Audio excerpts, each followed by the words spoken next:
Estas son las noticias más destacadas de las Naciones Unidas con Beatriz Barral. El Consejo de Seguridad ha debatido la desigualdad del reparto de las vacunas contra el COVID-19. El secretario general pidió un plan internacional de vacunación y advirtió que las desigualdades iniciales ponen en riesgo tanto la salud como la economía de todo el mundo. Solo 10 países han administrado el 75% de las dosis hasta ahora y 130 no han recibido ninguna vacuna. Escuchamos a Antonio Guterres. Si se permite que el virus se propague como la pólvora en el sur global, mutará una y otra vez. Las nuevas variantes podrían volverse más transmisibles, más mortales y potencialmente amenazar la efectividad de las vacunas y diagnósticos actuales. El canciller de México, Marcelo Ebrard, que habló en nombre de los países latinoamericanos y caribeños, pidió que se inicie la distribución acelerada de las vacunas a través del mecanismo COVAX. Es cierto que el mecanismo multilateral COVAX es una herramienta fundamental, innovadora y extraordinaria, pero también debemos reconocer que ha resultado insuficiente hasta ahora y que el escenario que queríamos evitar desgraciadamente se está confirmando. Al día de hoy no se han distribuido vacunas vía este instrumento multilateral.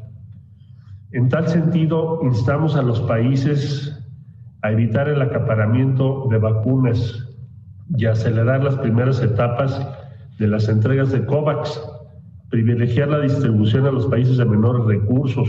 La Organización Panamericana de la Salud, que es la encargada de repartir en la región las vacunas de COVAX, apoyó la propuesta mexicana y dijo que a principios de la semana que viene se informará a los países de las dosis que van a recibir y de cuándo pueden esperarlas.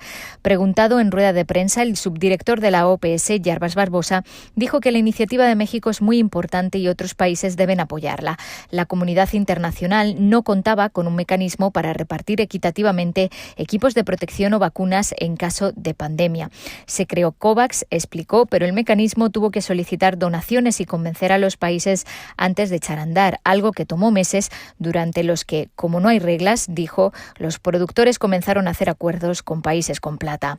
Barbosa dijo que habría que estudiar la creación de un mecanismo como el que aprobó la Asamblea Mundial de la Salud para las pandemias de gripe en el año 2000. En caso de una pandemia de influenza, los productores de vacunas tienen que donar una cantidad, tienen que vender otra cantidad por un precio accesible o tienen que transferir tecnología.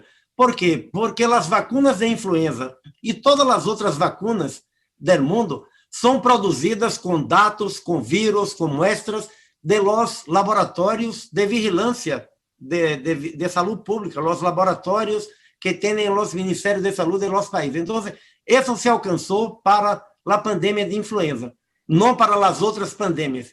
Y ahora yo creo que es el momento del mundo hacer una reflexión si no sería el caso de tener un mecanismo como COVAX, como un mecanismo permanente, con reglas, con los fondos que necesita para hacer todos los acuerdos con los productores para garantizar el acceso equitativo. La directora de la OPS confirmó que a principios de semana se informará a los países de las dosis que recibirán. Since the global supply of COVID-19 vaccines remains limited, countries should expect.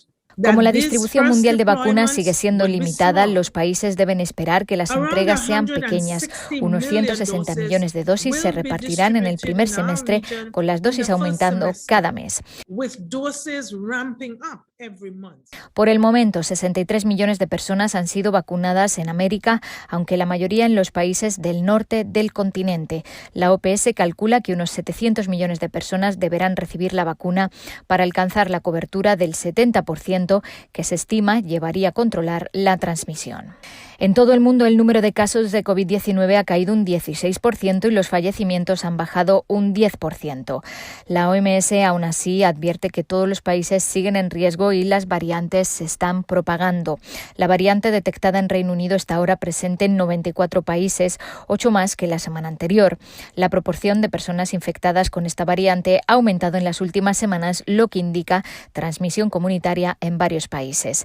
Y cambiamos de asunto. Casi un 40% de los refugiados inmigrantes venezolanos que viven en países latinoamericanos han sido desalojados de sus viviendas y la mayoría de ellos no ha recibido ninguna ayuda de los gobiernos antes o después del desalojo. Según un estudio de Organizaciones de Naciones Unidas y la Comisión Interamericana de Derechos Humanos, 3 de cada 4 hogares desalojados se enfrentan de nuevo a este riesgo, una situación que ha empeorado con la pandemia.